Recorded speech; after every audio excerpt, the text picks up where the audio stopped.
Hey, this is Jason Lovins from the Jason Lovins Band, and you're listening to the Grovecast. Hola, este es Rodney Mora y estás escuchando el Grovecast. Welcome to the very first Grovecast. It is February 5th, 2018. I am Brian Farmer, pastor of Cherry Grove Nazarene Church in the great tropical state of Michigan this time of year. We're just experiencing great days. And our very first time, it was a desire of our church to just get a way to get the stories of our church out there to other people, like the people who have brought our church along and have done so much to keep it going over the years. But also, we've got a lot of friends and acquaintances in ministry and in our families that we love dearly, and they have great stories of God's grace and how He's transformed their lives. And so we thought, hey, it's free to make a podcast, and that's in the budget. So we decided we would try that and see how it goes. And so today, for the very first one today, I cannot tell you how excited I am because some dear friends of ours from the Ashland, Kentucky area, right on the tri-state landing where you get the best fish in the world in the Ohio River, is the Jason Lovins Band. And we've known them for a long time, and they are great friends of ours. Jason and Ryan, Chris, Jose, Aaron, and Rodney are here today. Jason's story of God's grace in his life and his mother choosing life is one that has resonated with so many other people. Rodney and Jose and their stories of getting to America and how they became citizens and God's blessed them. And then Chris and Ryan and Aaron are just lovers of Jesus and great guys with great hearts. And they've been here today, this weekend. They were at our church yesterday morning and at First Nazarene before their Super Bowl party last night. If any of the Patriot fans were there praying, God did not hear their prayer. So they're kind of sad today. But guys, just tell Jason, the founder, he will heretofore be known as the founder. The founder. Because, it's without him, what were they going to call it? The band, right? They need his name in the middle there. But Jason, just tell us how the band started, first of all. Yeah, so I went to college in Morehead State University, where you used to live, Morehead, Kentucky. Oh, yeah. And another tropical place. Yeah. And I went to college. I was going to play golf and just kind of do the college thing. Music was not really on the radar. I had sang in church all my life, but it just kind of wasn't on my radar at the time. And I started going to our campus ministry there on campus there in college, and I just met these people and these guys, and all of a sudden, and they had a band that would play in every week for our Bible studies and things like that. And one of the guys that was leading the band, I just went to him and I was like, man, I love to sing. I'd love to do something sometime if you guys ever do anything. And at the end of that semester, he called me, and we had pancakes every night during finals week. And he said, hey, and it was every night at was it midnight or 11? 11, yeah. 11 o'clock, we meet at 11. And, of course, in college, we'd stay there till 4 in the morning, And so he said, hey, come over to Pancakes, and there's some guys, we're going to get together and jam. Just, bring your guitar, and we'll see what happens. And so I did, and so we met that night. That was the fall semester of 2000. Okay. And it was December, because end of finals week, and we just hung out that night, and we all were just kind of singing songs we knew and singing with each other, and it was just awesome. And so we go away for Christmas break, and we come back, and we decided, hey, let's get together, every day we can, and just try to write some songs and just see what happens. And so every day at 4 o'clock that semester was the best time for everyone to meet. And so religiously at 4 o'clock every day, we're meeting there and just jamming, writing songs, just kind of, getting to know each other, because we didn't really know each other. Okay. And towards the end of that semester, which would have been, spring of 2001,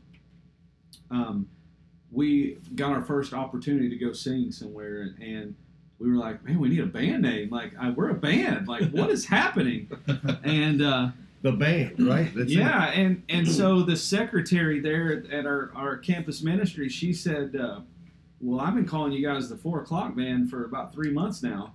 And we were like, cool. So we were like, we're the 4 o'clock band. And so we started playing a few places and just locally there in Moorhead, and then it kind of branched out. And so, but we went away that summer, and we only got together, I think, once the whole summer, because everybody was kind of doing their own thing, and so we get back together, which would have been fall of 2001, and we're getting after it. Like we're like playing all the time, and we've got all these things booked, and it's like, wow, we're a band.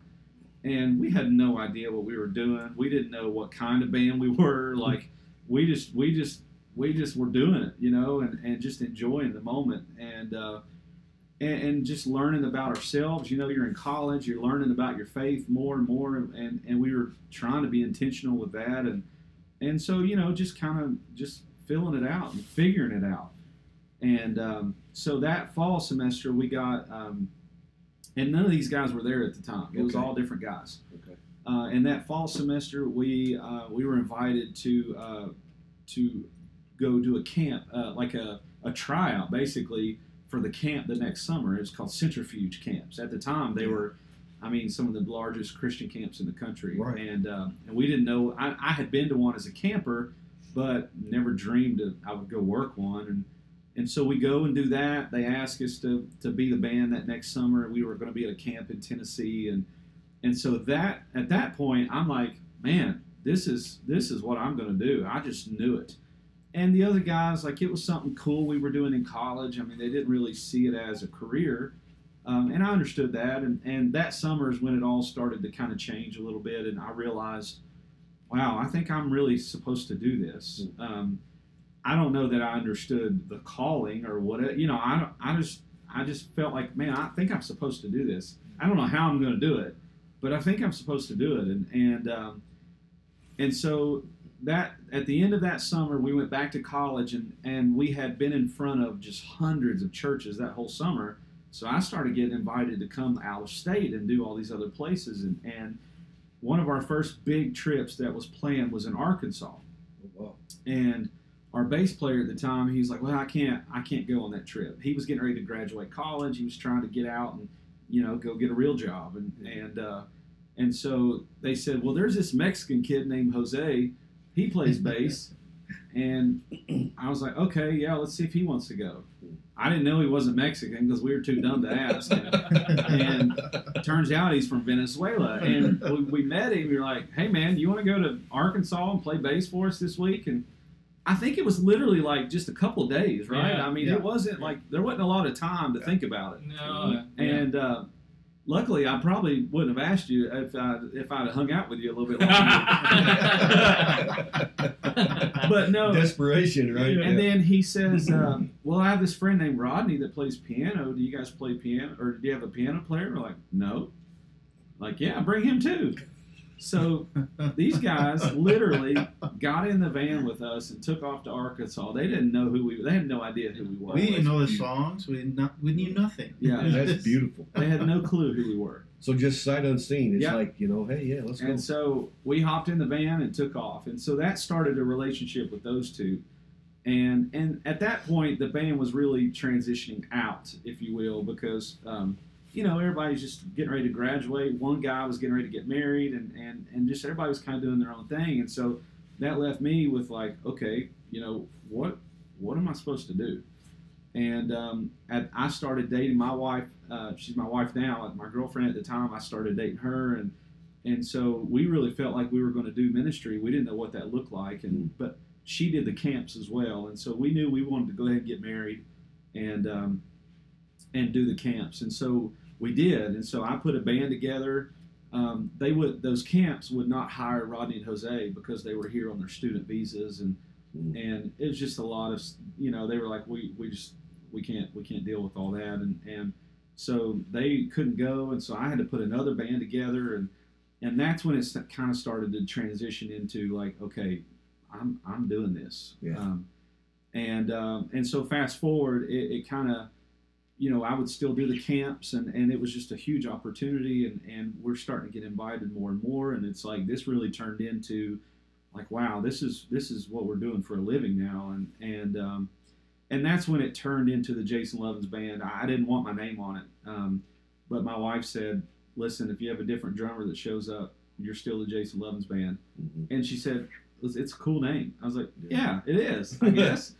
And But 4 o'clock is cool too. yeah, That's not a bad band. We either, liked it. Yeah. I mean, we had dreams of the album cover, with the clock on 4 o'clock. And, I mean, we had all these dreams, and I'm still friends with those guys. I mean, they're just great guys, and they're all doing ministry in some form or fashion, playing in their churches and whatever. And so it's great. And then. So that's when it kind of turned into the Jason Lovins Band, and so we hit the road hard for several years, and Rodney and Jose always would come play with me randomly, just whenever I needed them, and if maybe my guys couldn't go that were in college, whatever we could do. If my guys didn't want to miss class to go play somewhere, I knew Rodney and Jose would, and because we just knew at that point this is what we're supposed to do, and I knew for them, I guess this kind of goes into where their stories and how they stayed here, and I mean it's crazy how they both. I don't know where you want to go with all that, but the stories of how they were able to stay in this country is really incredible. We'll get to that. Yeah. But I want to ask you, when you talk about the evolution of the group, you got to a point. That's what was interesting. Was we like music, we're playing music. People are whoa, God, what are you doing here? Because the door's open, and so you're figuring if doors open, we must need to go through them. Yeah, and they were wide open. I mean, it was just like, whoa, okay. Yeah. But I love the fact that your biggest. In the industry, we call it the gig. I'm a musician today because I'm hanging out with you guys. Yeah. Right? So your biggest gig, you're like two people you've never met are jumping in a van with you and driving from Kentucky to Arkansas. That's beautiful, Yeah. I knew with all my heart that first trip that I was like, this is what I'm supposed to do. Yeah. Like I knew it. I mean, That's beautiful because it just works out. When God does it, He does it well, doesn't He? Yeah. So it led you to, when did you make Good Morning Glory? So that would have been 2000. after they graduated college in 2008. They were able to come back into the band full time. Okay. And my guys had transitioned out, and it was just the perfect timing for them to come back into the band in 2008. And so in 2009 is when we dove in and did that Good Morning Glory album. And that was when I met you as a group as you are when I was on the East Kentucky district at our camp meeting, which was amazing. So if that was around that time, if that was 2008, I remember my daughter was 3, so my son would have been maybe 5. He was with the children's thing. I just remember you guys singing "I'll Fly Away." She had blonde, long curls, and she's standing up and dancing. Her curls were just bouncing all over the place, And I looked up and I'm like, hey, I know that's right. We walked in. We had no idea, because there's a band coming to camp meeting. Whoa, pump the brakes, And then I look up. I go, Cheryl, that's right. I know. I'm like, I can't believe it. And it was beautiful. But I wanted to talk to you anyway. It didn't matter. You know? And so it was cool just seeing the connection we had there and then seeing what God's done. Rodney, you and Jason told your story, part of it this weekend, and there's some of that stuff I had never heard before about you writing a letter. So you take us back to, in the synopsis of that when you were a little boy growing up in Absolutely. So, I say blessed to have grown up with my grandma and my mom, that side of the family. My parents separated when I was 4. So my mom just took off and said, we're going to go to your grandma's. So I grew up with her, and she was a strong believer. So I grew up in church. I grew up, learning, reciting the Sunday verse, or whatever, like the normal church thing, That was my upbringing, and I'm so blessed that was my upbringing. Right. But at a very young age, I just knew that the Lord had a big plans for me, and music was it. And once I figured that out, I said, okay, I'm going to do this, for you. I'm going to really do it. So everything kind of geared toward that, and I just remember when I really got it, okay, this is what the Lord has for me. I felt like I needed to put it down into paper, and at that time, the pastor had preached about, tell your dreams to God, and if it's God's will, He's going to make it happen, just believe. So I decided I would write it down, and I just, at the end, I remember even putting amen, after I wrote all that. and I folded it, put it in my pocket, in my wallet, and I just remember telling my mom about this, and I remember she cried when I first told her this. I come from a poor family. I wouldn't say we're struggling, but there was no way for us to really pay for a trip to come to America and enjoy nice things. That wasn't the case for us. So I think in her frustration of not being able to afford that or help me get to that dream, she just kind of was trying to let me down easy. And she said, "Son, I can't do this for you, but maybe one day you get good grades. One day you may have a great job and take your kids to Disney or something, And I don't know why, but with all the confidence in the world, I just told her, why not? The Lord is big enough. He can make it happen. Yeah. And we just left it at that, Fast forward a few years later, I'm a teenager, and I meet this Americans downtown my city. There was this old theater that just shut down. It's like picture like a big Paramount looking theater, one room, and for some reason, my curiosity, I just stepped in, and I hear this 5 Americans singing in English and this one Venezuelan lady, and I recognized that it was a hymn. I didn't know what hymn it was because it was in English, but I happened to carry a guitar in my hand, and I just started playing. I figured out the key, and I started playing, and they overheard me, and they calmed me down, and they just started sharing with me what they were doing. They were in the middle of worshiping God, but at the same time, they were asking God to send musicians to them. They were about to start a brand new church in that place, and when they shared that with me, my heart was just, pounding so fast, and I just felt like I needed to be there, Eventually, it became a church. We had over 250 people coming every Sunday. It became an English school at the same time during the week, so it gave me the opportunity to learn English, and I didn't realize it, but it was really preparing me for what was to come, And through lots of missionaries that came from all over the United States, just helping out the church and the community, I became really good friends with this particular couple from Moorhead, Kentucky, out of all places. And they just loved me. I loved them. And they told my pastor, because they found out that I was about to graduate high school at the time, and they told my pastor, hey, if he wants to come, we want to help him. Mm. And what they didn't know is that was my dream. I wanted to come here. And my pastor sets me aside. This is after a while, and he says, hey, have you ever thought about what you're going to do after high school? And he said, well, there's this opportunity. This family wants to take you, and if you want to go there. I'm like, I just start crying, and I pull my wallet out. I bring the letter out, and he starts reading because he knows Spanish. So we just both had a moment like, wow, God is good, he's making this happen. Like, this is amazing, and that is how I came here. That's how the Lord opened that door for me to come here. And at that time, I meet Jason in college, and I meet Jose and these guys eventually later. But that's how I came here. That's how that happened. And so you wrote your prayer, your dream down when you were 4?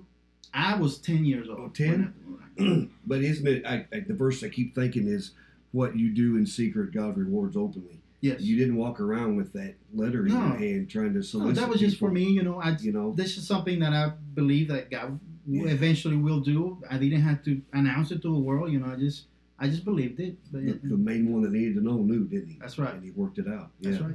But I do think it's funny, and not trying to make, obviously, my roots are in Kentucky because my parents are from there, but you come to learn English in Kentucky. I know, out of all places. They talk lovely down there. I just say. I thought I knew English until I went to Kentucky. It's a whole other English, oh, isn't man. it? Yeah. It's Southlish, it's Southernish. So you became, was it now this past year, both you guys are American citizens the same year, but not the same day, right? Well, a couple, 2 or 3 months difference. Yeah. Okay. Yeah, because I remember seeing that on Facebook. That tore me up seeing that. That was awesome. Yeah. That was really good. So that just happened. And you're married now? We are married. Jose is being Not married. to each other, but I mean. No. We're against that, America. We're against that. Yeah. We married Kentucky girls. Yeah. So we had to bleed blue. Yeah. That's good. No, you have to. Absolutely. Yeah. And then now you've been in Kentucky for how many years? How long has that been now? 15. Yeah. Yes. And I remember Rodney, the church I pastored in Kentucky, my brother came to do a revival. And one night, Rodney and the pastor of the church that he was going to, they came and sang. And it was beautiful. And Rodney had a big head of hair, too. Back Yeah. then. That was a It different looked time. like Antonio Banderas. Well, you sang like, it was beautiful. It was a great night. I'll never forget that night.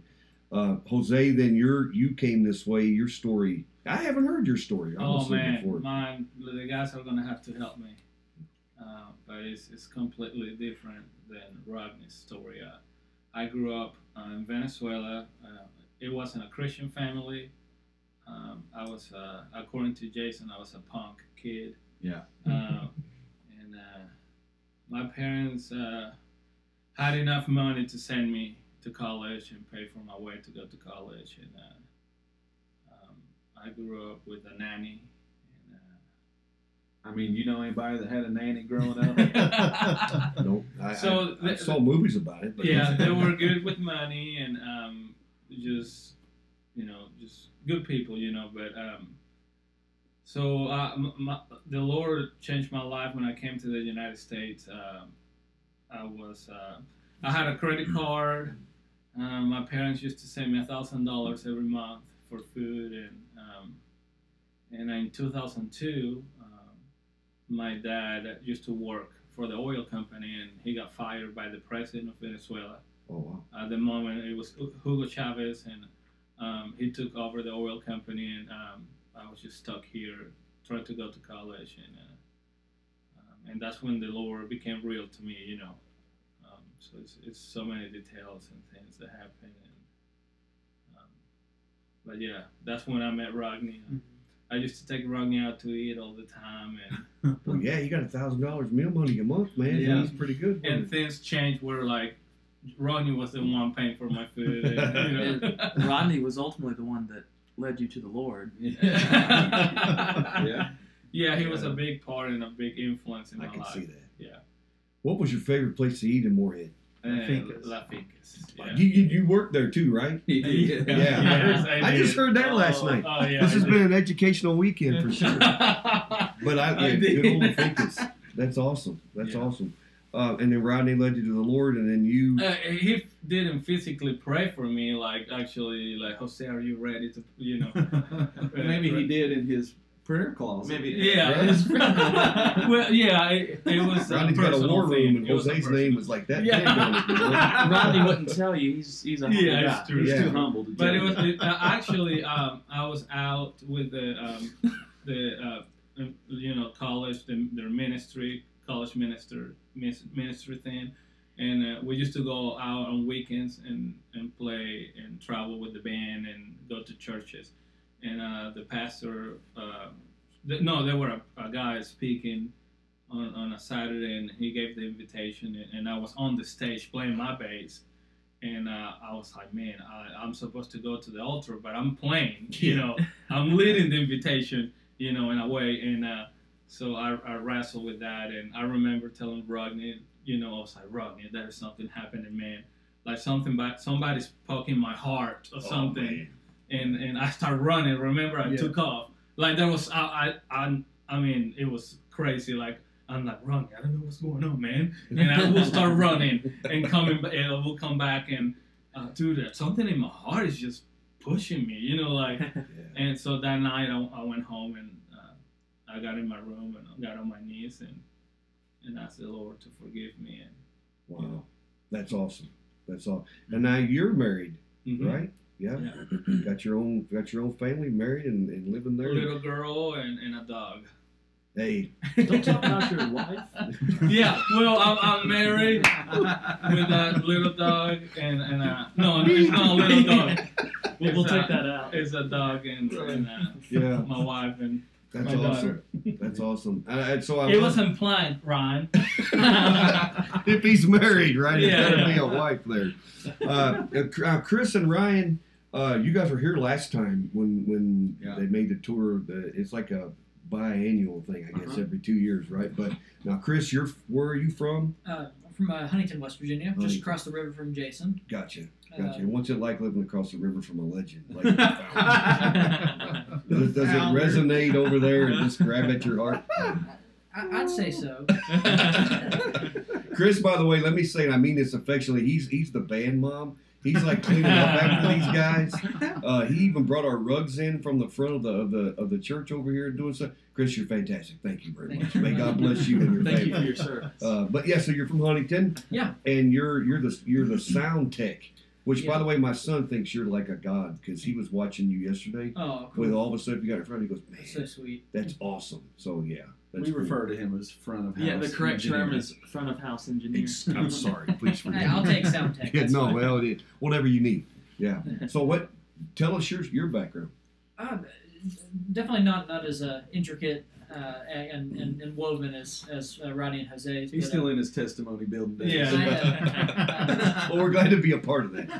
I went to school in Nashville for recording engineering, and ended up moving back home for an internship at the studio in which they did their Christmas album.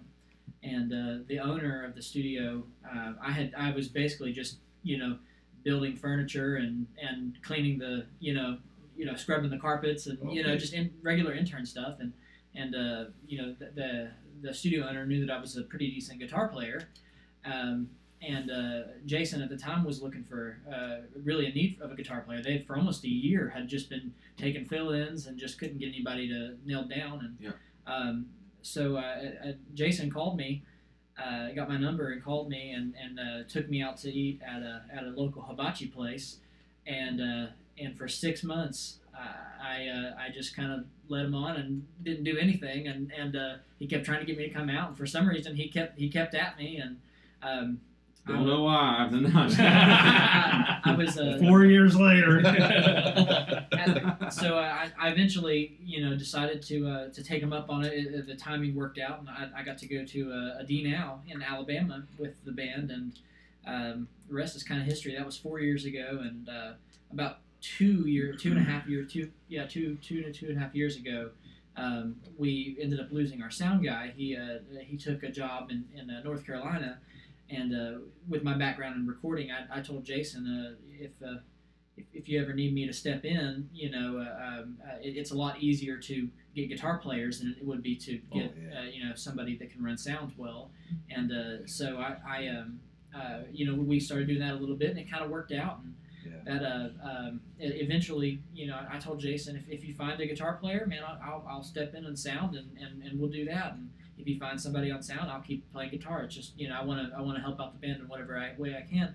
And at that time, we ended up finding Ryan out in Fayetteville, West Virginia. So On the side of the road with a cardboard sign. I'll let Ryan We'll play take over the guitar story for from here. Well, let me tell you, you definitely are a gift. You have a servant's heart. I can see that in Yeah, he just does. how Oh, you thank carry yourself and the way you come into a place and have the ability to figure out how much do we really need volume-wise and all that, because it was perfect here yesterday Thank you. and then even last night. So you're a god. I know he was doing a good job because there were just little old ladies right in front of me. Yeah. And they didn't have their hands They over their weren't- ears. they They were didn't just have toilet listening and paper hanging out. smiling. Yeah. Yeah, when you've scored in that area, you've done something large. So And 10 feet in front of them's a live band with drums and No, when we're is that always at? very Yeah. intentional about that. That's a lot of bands tend to just do what they do, and it doesn't really matter where they are. But right. we just decided that wasn't the way we were going to handle things, and we can rock it out with the youth groups and stuff like that if we need to. It's not like we don't do that, but I always say that I want to mix for the majority in the room, and if the majority in the room has silver hair, then that's what I'm going to be doing. You know your crowd. Yeah. That's What he meant Stanton to say is that was the founder's idea. yeah. Well, I use we because they made those mistakes 15 years ago. When they were the 4 o'clock band, they played like it was 4 o'clock. Yeah. No, and I think that's what makes this group so unique, no matter what. Even back to the founder's idea, because you guys are the unique group that can get a hold of any age group and make them excited and got their hands up in worship, and you know how to bring the styles together. And a lot of that again comes down to sound, because what's the thing you hear all the time? They're just too loud or whatever, and that's not the case, So that's Well, and fantastic. I also want to point out that's what the band gives me too. Yeah, we're a team, and if the drummer's playing too loud, then I can't do a whole lot with that. So the band gives me what we need to make it the best that it can be. So it really makes my job easy. It's harder when you're dealing with people that say I'm going to play it like this, and you can just deal with it. This band doesn't do that, which is really special. Homie don't play that. As They used to say. They wouldn't last long. No, that's from way back, man. But that's the family atmosphere, and that's how God puts it together. Yeah. And you guys let Him do it. So they're driving down. What's the main interstate? 64. 64. And Ryan's on the corner there playing his guitar, going help. And they picked him up. They go, hey, we're going to Arkansas. You want to go with us for the first time? What's funny Actually, is it's Florida. yeah. Oh, no wonder he went with you. I talked to Jason.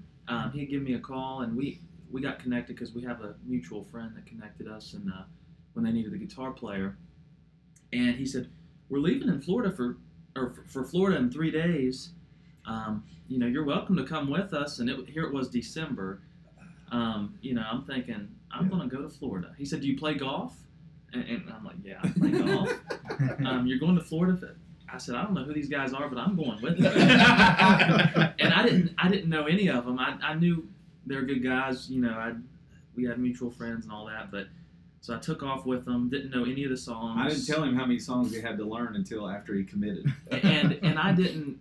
Truth be told, I didn't learn one of those songs. I just went to Florida for a week. Yeah. Oh, we know. But Yeah. you made it. You were in Florida and golf. That's what you were. Yeah, and I was just sitting here thinking, of course I'm going to join this band. Of course. The Lord is telling me, No, but... Can I say this backstory of that is we had this church that we've been to. They're just awesome. And there's a group of old guys that we call them the Mount Dora Golf Mafia, and they take us golfing every day, and they love golf and they love us, and so the fact that we love golf, I mean, they're taking us to all. So we knew what he was getting into, but they asked us to come back and do their church cantata for Christmas. Okay. Be the band, and we had to learn like 19 extra songs, and so that's why I'm saying we didn't tell him all the songs he had to learn. And so he came anyway, and he did it. He got it through. Not even your stuff. You're talking. Yeah, not counting all of ours. Yeah. He barely knew our stuff. He lost those 19 songs. I think one was like, we're going to play Here I Am to Worship. Yeah, I practiced that one. No, I just happen to know it. Well, you had, 3 days to do all that? Yeah, it's impossible. Yeah, but really, I should have said, guys, that's not enough time. But Yeah. It was Florida. So Yeah. You were sold in. So how long of a drive is it from North Carolina to Florida? How many hours? From where you found him and brought him down? No, he lives in Fayetteville, West Virginia. That's what I said. Fayetteville, West Virginia. Yeah. Dude, you can't confuse me with cities that are in multiple states like that, Yeah. right? Right. So for that drive, you can learn 19 songs from West Virginia. We just went farther northeast. So now you live there in Fayetteville now, right? And you Yeah. have a business, don't you? If you call it that, it's Your Facebook says it. it's So- growing. Yes. It's growing. Yeah, that's a nice term for struggling. It's Growth, growing. lawn care, and landscaping. My number is For all your landscaping needs. for all your right? yeah. But yeah, I live in Fayetteville. I do that on the side, and fortunate enough, a church during the week I get to work for a church and play in their worship team. And I'm just the guy that does about anything. I play guitar for weddings and all that stuff, and so yeah, I've been with the band now for a little over 2 years, and I think know you this had is what I'm just supposed to do. come on when you came up here last time. Yeah, less than Yeah. a month, I think. Yeah, so and you're talented. My goodness, big time. Oh, thank And you. you have a family, right? You're married? Married, yeah. You don't have a family? No, Okay. no animals, no. Not even a dog, right? No. You can watch Jose's dog for him, though. And And let me talk about the rivalry. One of the reasons I love Ryan, there's a lot of them, is he's a LeBron fan, and I'm from that area, so LeBron is he's the king for a reason, right? Exactly. And Jose, I don't even know if Jose. Do you understand the concept of Let me say something. Last night, at the Super Bowl, he asked us, so which team does Tom Brady play for?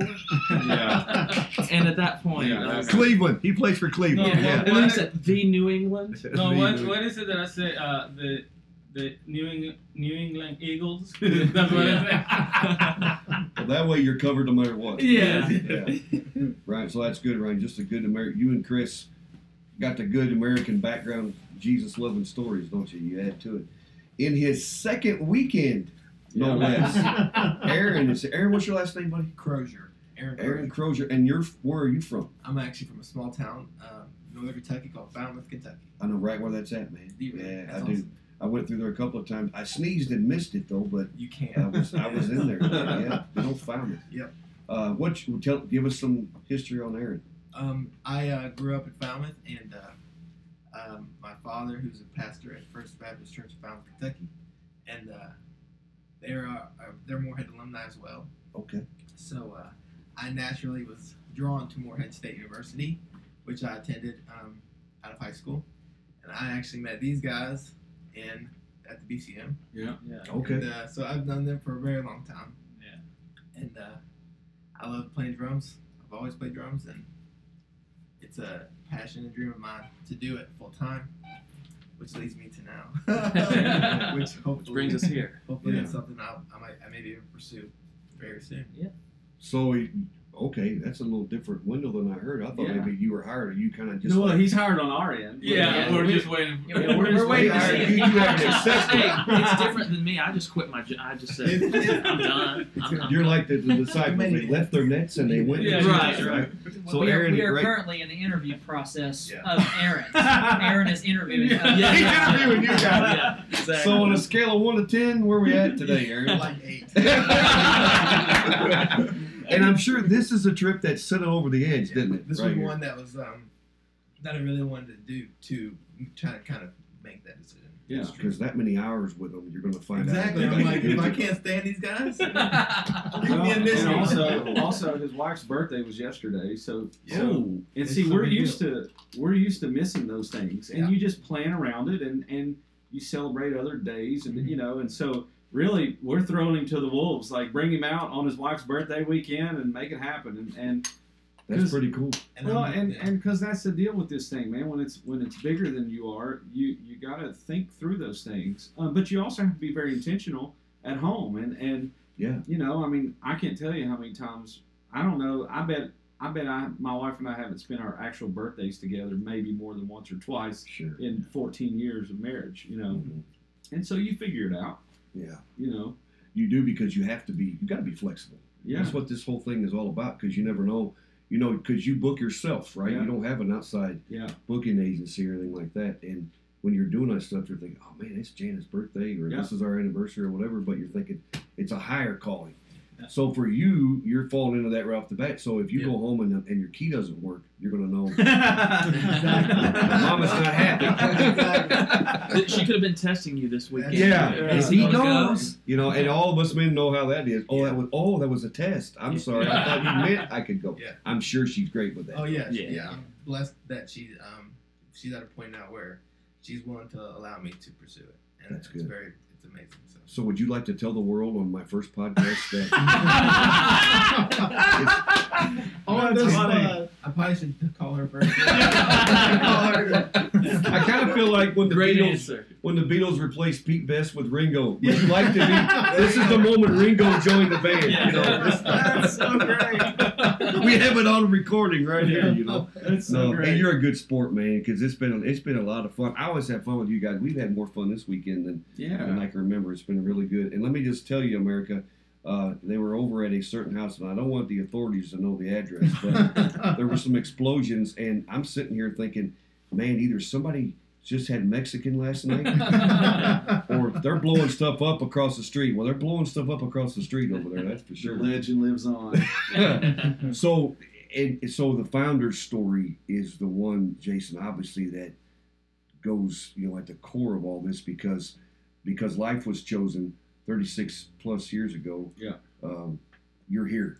And let me say, it's fixing to get serious, but I have to ask you, have you washed your hair this weekend? Yeah. You didn't know yet, because that hat has not been off your head until just now when you pulled it. Because I was watching him last night. I looked up at the people from me and said, I wonder if my man is taking that hat off all weekend. I No, took he it has. off. This Does he morning, sleep in it? he took a shower this morning. Thank you, Jose. Now the whole country knows you Dude, did. I'm the guy that showers like 3 times a day. I know you're clean. I can't stand I that. had to have something to pick on you because, I mean, you're good at getting it back. But I did take it off to sleep.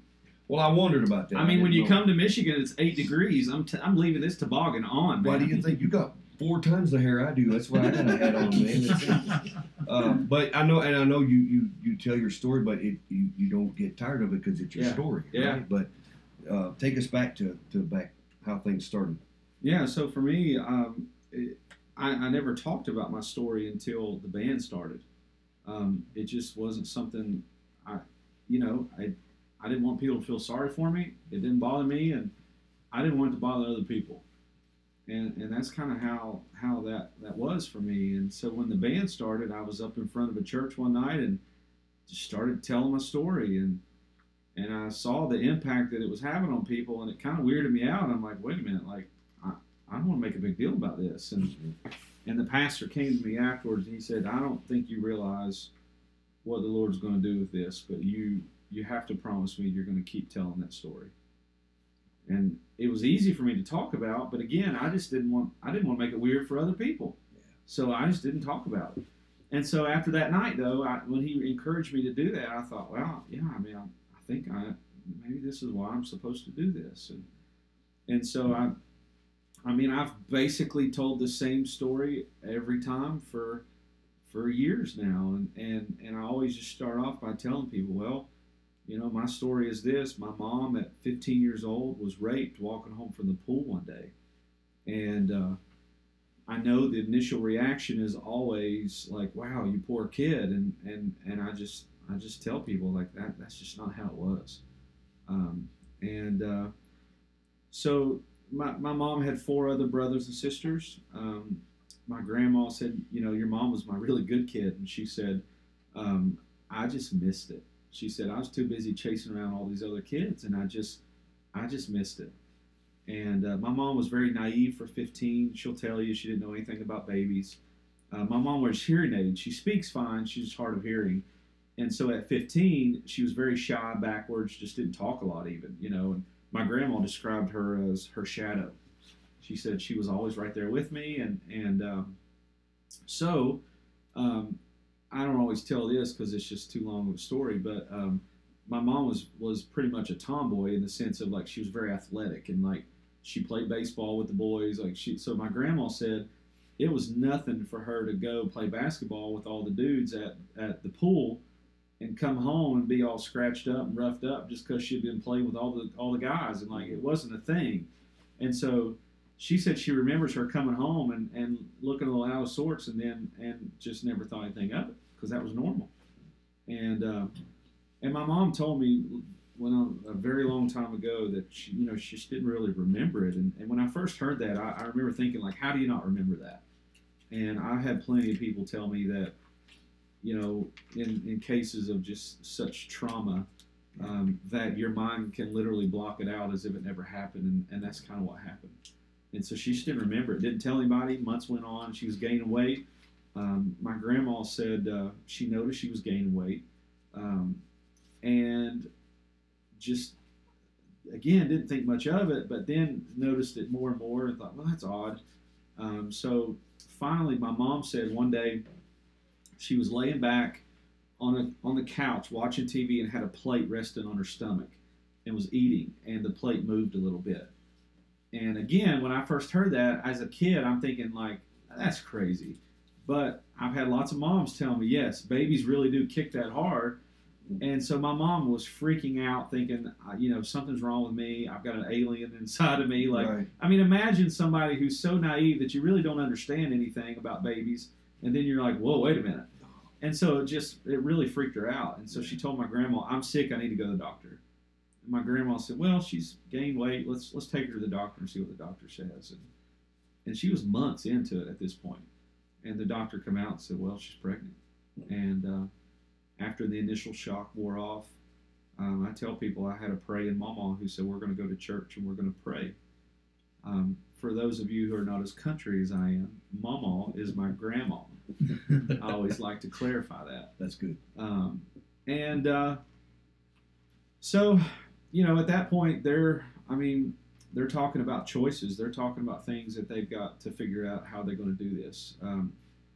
Abortion was just absolutely not even an option that they would even consider. And obviously, I'm very thankful for that. Amen.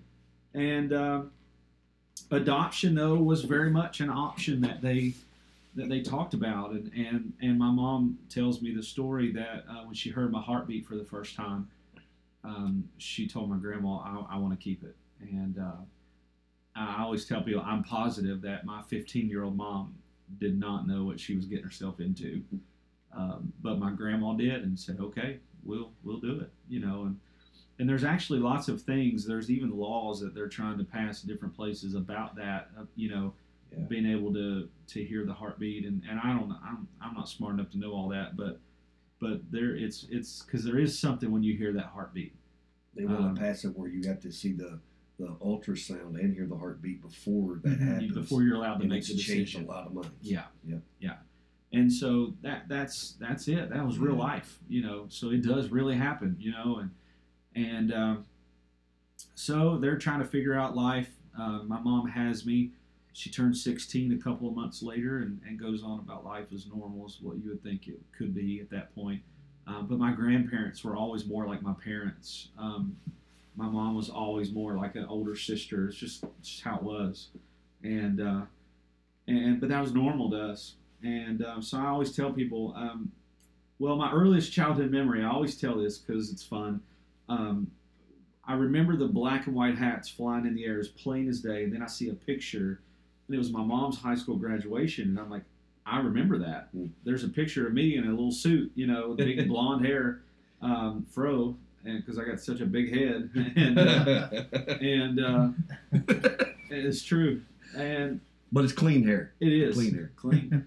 And the date on the back was my birthday. It was my third birthday. And I'm like, wow, that was my mom's high school graduation. And it was my third cool birthday. Is that? And so I found that picture. And I always show that everywhere we go. And so, that was my family. It was normal. My family made it very clear to me at a young age that, you know what, you don't have a dad. You don't have an earthly father. We don't know who it is. But you have a heavenly Father who loves you more than you'll ever know, and I was so loved. The older you get, you look back and you just realize, wow, God was writing this story from the very beginning, and what you would think was hard sometimes for a kid to go through just never felt like that for me. And also, my grandma would never let me feel sorry for myself. That's just that she would not have it, Mm-hmm. And so I just never had that because I was reminded how good I really did have it, and I did, and I recognized that. Mm-hmm. And so, there's more to it, but that's kind of the gist of the beginning. And I love the fact of how the mindset was because, and we're not trying to get political, but it's just a fact. Circumstances can dictate how people operate, and there was every reason in the world and you've told before, there were even people in the circle of folks that your family knew that said, hey, it's okay if she has an abortion. Yeah. And they could have went that route, and some people would have thought it was fine. But I thought, hey, you're the poster child for life for sure, because look, I'm here, and then the difference you've made in people's lives. Look what you turned it into to bring people along with you to go sing about God and see lives changed. You know, and that's amazing. It's been good, man. It's been a fun journey. It really has, and just so rewarding. It's been really incredible to see what we've been able to see. I can tell you a lot of cool stories. And so, how long the band's been together? So, technically, I started about 17 years ago, okay. and it's morphed into different things. Rodney and Jose and I, we've been playing music together for 15 years, technically. So, it's been good. It's been really fun. Life is all about. There's no coincidental meetings at all. People you'll meet down the road. I looked at Rodney last night. I said, "Could you ever imagine that we'd be up here?" When I knew you down there, and I'd be up here pastoring, and you guys would be coming this far, you know, every so often to see us and how it's worked. There's no throwaway people in your life at all. So you're gathering them together, you know. And even the guys that have been in your group before, I love how you said we still have contact with them. Yeah. They're still people. Yeah. As you've evolved, God's taken them where they've gone. Bro. Yeah. You've gone from, you know, singing in camps and stuff to Bristol National Anthem last year, you know, at the Speedway. So that's where Jose's had it. Jose comes in sporting that B head. I'm like, don't tell me you're a Red Sox fan. He goes, no, it's Bristol, man. Look at the back. Bristol, baby. Look at the back. Bristol, baby. Yeah. See, listen to that accent. I want to take us out with all your songs are my favorite. And by the way, album 8 is for sale on jasonlovins.com, as well as the spectacular Christmas album that they just put out. So you want to make sure you get a hold of that stuff online. And we're almost done with our Songs from Sunday Volume 3, and it's just a collection of mostly hymns, of some praise songs, and it'll be our 10th album, which is just crazy to think about. That's awesome, man. It'll be done in just a few weeks. Good. Keep looking on their Facebook page. I love when you put posts up there about what's going on when you're playing or you're singing or whatever. This is one, the story with this one, you and your cousin wrote this one? I Want to Be. They're all my favorite. This one really touched me yesterday. And I love Give Me Your Word, too, because I was reacquainted with that one. I played out late last night. But you have that right here. What you're going to sing that for us here, but I want to tell me how that went. Yeah, so I was just thinking, man, we should have worked up our iPhone because the boys play instruments on their iPhones, and like that would have been cool. Yeah. I just didn't think about it. Do you all have yours? I have one if you need to fill in. No, I think my we'll phone could right. be famous, right? No, I'm just kidding. The story is we were in Missouri, and this not for this song, but the iPhone thing. We were at this little like mom and pop diner, and these girls were going, "You guys a band?" We're like, "Yeah." She's like, "Sing us a song," and I'm like, and I was like, "Well, maybe for like some milkshakes or something, I would." And she's like, "Okay," and we're like, "Oh man, we didn't have guitars, we didn't have anything," and so we just worked up a song on our iPhones, and they played. Didn't you saw post the that? Yeah, that was sweet. Yeah. So then we worked up a national anthem version as well that we're trying to get out there, which would be fun. Oh, that's awesome. Anyway, I didn't think we could have done something cool with that. But anyway, so this song, I Want to Be Known, my cousin, anything I had ever written at all that was any good, he really had a lot to do with. And we share a grandma, our moms are sisters. And he and I were very close growing up. I mean, just like brothers. But anyway, he came to my house one morning. We're trying to write songs, couldn't get anything at all. Just frustrated, and after about 4 hours we packed it up, and he said, "Well, I did hear this preacher say the other day, I want to be known for the calluses on my knees." And I thought, wow. He said, "I can't get that out of my head." And so literally we wrote this song in like 5 minutes, and when we were done, we were both in tears and just kind of had a moment like, wow, like we totally wrote a song about our grandma and how she lived her life, and didn't even realize it, but it's totally how she lived her life, and it's what people said about her at her funeral, and just things like that, and so it's been an honor to share this song with people. It really has, and I tell people, this is what I want people to say about me. Yeah. When my time is done, this is what I want people to say about me too. I'm with you. It's a good testimony song. Okay, I Want to Be Known. This is Jason Lovins with Ryan on the guitar.